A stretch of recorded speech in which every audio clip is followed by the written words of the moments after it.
At the end of the Torah portion, the Torah tells us that Abraham married another wife, and her name was Keturah, and he had the total of 6 sons with Keturah.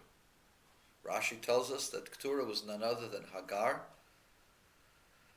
and even though this was the same woman, there's a difference between the children of Hagar post-Sarah and the children of Yishmael, the children of Hagar pre the death of Sarah. As long as Sarah was alive, Hagar was her slave, and therefore Yishmael did not have the full status as a child of Abraham. On the other hand, the children of Keturah, Hagar post-Sarah, she became his wife, and therefore her children are considered the children of Abraham, not slaves, not the child of a maidservant, but the child of the chief wife. The difference between the two is regarding the commandment of circumcision. The children of Yishmael, the Arabs, have a tradition that Yishmael circumcised himself at age 13, and therefore they were circumcised, all at age 13.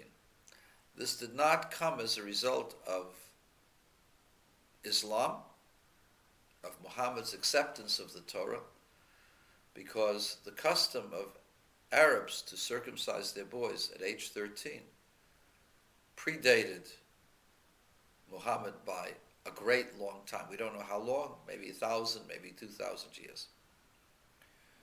And so this actually proves the story of the Torah to be accurate. For why else would they have had circumcision at 13, which is very painful? At age 8 days, it's not so painful. And in fact, the healing process is a lot easier.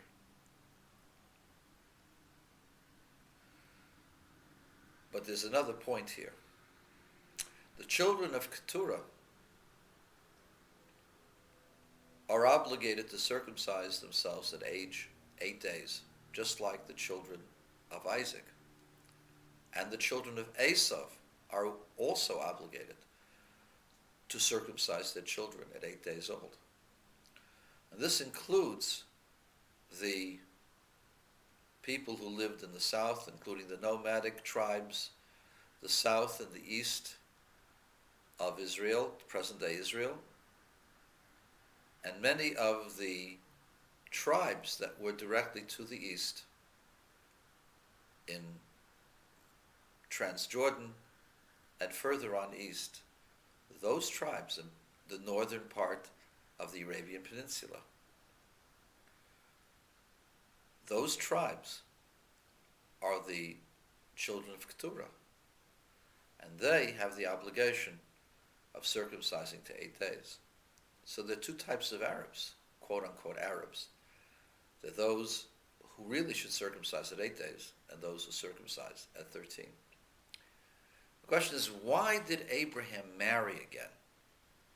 We don't find Isaac marrying again in his old age, and we don't find Jacob marrying again in his old age.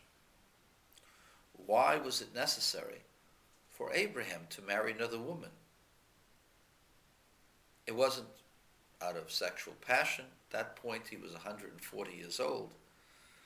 Kind of hard, well, maybe, but kind of hard to say that this was done because of some physical need. He was a righteous man, a holy man, the first holy man in the world. Unlikely. I asked the question in a different context to one of the great minds in the Chabad community, and I asked him, what is the lesson that we can learn out of the fact that he remarried and had 6 more kids? What can we learn from that? The answer is right there on the spot. Abraham sent his kids to the east. To the west, of course, was Egypt. It wasn't much that Abraham could do with the Egyptians. The Egyptians were idolatrous and very, very firmly entrenched in their idolatry. But to the east, Abraham sent his children to change the ways of the nations of the East. There is a question that perhaps the Brahmins, a caste in India, might be the descendants of Abraham, or have been influenced by Abraham, because the Brahmin and Abraham share the same consonants. Most of the letters in Abraham's name is found in Brahmin.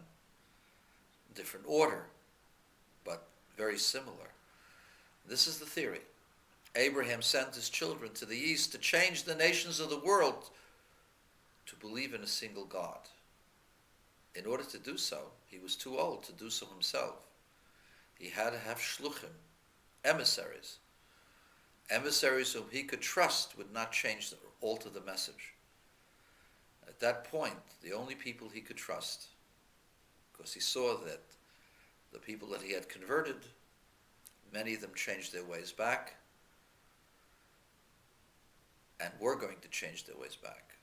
However, the children remained faithful to his teachings, and therefore he remarried in order to spread the awareness of monotheism to as far as he could reach. And the lesson that we can learn from that, very profound one. Even if you're 140 years old, even if you've done everything you could possibly want to do in your life, as long as there are people who need you, who need your help, who can be influenced by you, whom you can make life better for, you've got to do everything you can to do that. That was Abraham.